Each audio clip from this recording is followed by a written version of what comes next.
It just keeps getting simpler and simpler. We learn to multiply by 9.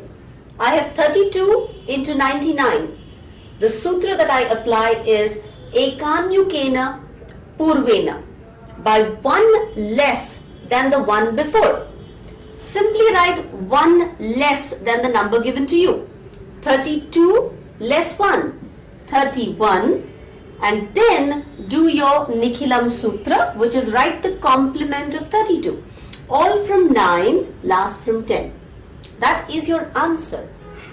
Let's look at a larger sum to understand this better. 1, 2, 8, 9, 7, 6 into 6 nines. My answer is 1, 2, 8, 9, 7, 5. I've written 1 less than the whole number, and then I will simply write the complement of this number. All from 9, last from 10. That is my answer. Thank you.